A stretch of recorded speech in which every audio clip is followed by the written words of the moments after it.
Hey guys, what's going on? Long time no see. I know it's been a long-awaited update. I've been slacking to some part. The other part is the car hasn't been running until recently. And then about 9 months ago, I started a new job up in Carson City, Nevada for Steve Petty Motorsports. And so I've been super busy with that whole deal as well. And we're in the process of moving right now, and so I haven't been able to bring the car up there to kind of have it at my disposal of just wanting to work on it whenever I wanted to. So, but just jump right into it. The car is starting now. Prior to that, I was having issues. Again, you know, I'm pretty new to this whole, especially a wiring of like an older 90s car, or wiring altogether really. And so I did the wiring, went to turn it over, nothing happened. After a while, I finally realized that I was missing my starter relay. Couldn't locate a starter relay pretty quickly, so I just bridged the relay, got it turning over. Once it's turning over, you know, I started feeling kind of positive about it, but I still wasn't getting any fuel or any spark. And I just went through everything trying to figure out what wasn't hooked up maybe. And it ended up actually being my injector resistor pack. On the OEM injector resistor pack, the connector that comes off your harness, I took the connector off of the resistor pack. It just seems totally ass backwards, but I cut the connector off, twisted or stripped all the wires, twisted them all together, and then insulated it again, plugged it into where the injector resistor pack would be, and the thing fired up. I mean, it fired up so quickly it scared the shit out of me. So now that it's running, what I'm running into is one, I think my turbo's burnt out. It sat so long, I bought it used, it sat so long that I think either something dried out or I'm not 100% sure what happened.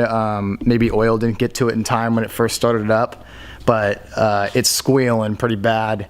And a rebuild kit is like $50 for these thrust bearing turbos. And so I'm just gonna buy a thrust bearing turbo or a thrust bearing rebuild kit. I'm gonna take the turbo off, take it back to Carson City with me, try to get that thing going again. And if not, I might buy a new one or get it rebuilt professionally. I've been kind of leaning going, maybe I should get a little bit of a smaller turbo just because of the low end or the absence of the low end with this turbo. The more I read into it, it seems like this turbo doesn't come on until like 4,500 to 5,000. So that's way high in the RPM range. But nonetheless, everything seems to be working pretty good. I don't have any leaks or anything.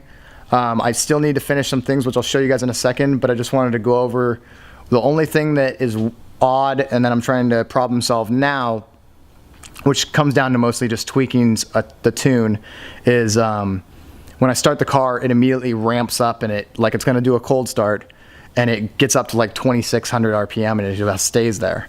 And my theory is that my injector parameters, I have Bosch EV14 2000cc injectors, and I can't find the data sheet.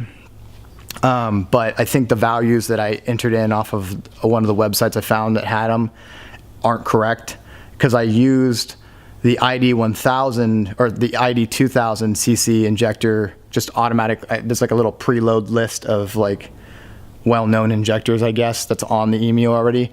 And I loaded those on and it immediately brought it down. It ramps up like it's gonna do a cold start, and then it came back down a little bit, but it's still sitting about 2,000 RPM, so it's still pretty damn high. Let me show you what I got going on in the engine bay. All right, so as you can see, it's still looking like a mess. I have, you know, everything's running everywhere just trying to get this thing started, but next on the list is to clean up the engine bay, of course, get all the wires kind of tucked into, not fully tucked, but kind of just, you know, routed properly, making them look nice. I need to get the intercooler put back.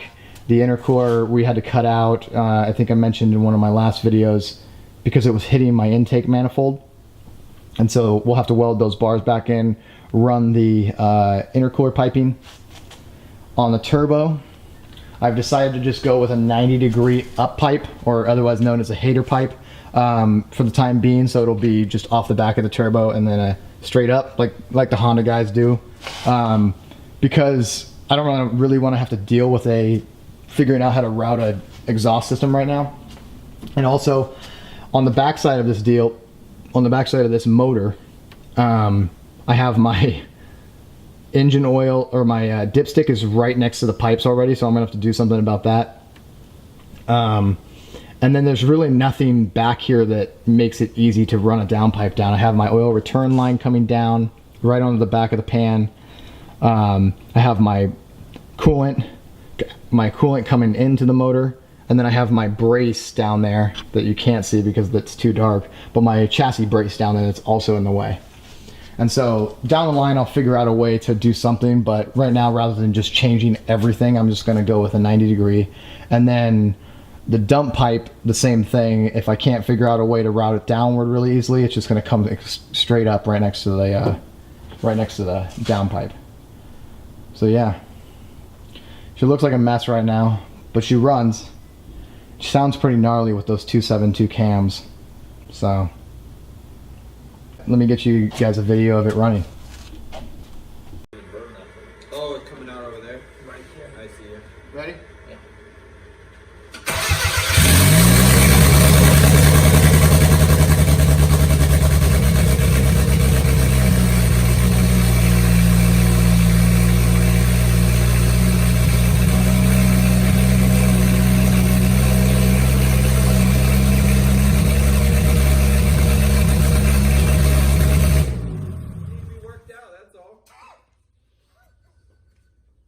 Good. All right, so there you have it. I just had to use a little bit of an older video because we have a friend that's living in the in-law unit right now in the shop, and he's got a kid in there sleeping. So, but as you heard, it came pretty high up. It sounds like a damn tractor, honestly, the way those cams start loping. But as you heard, the idle seemed pretty damn high.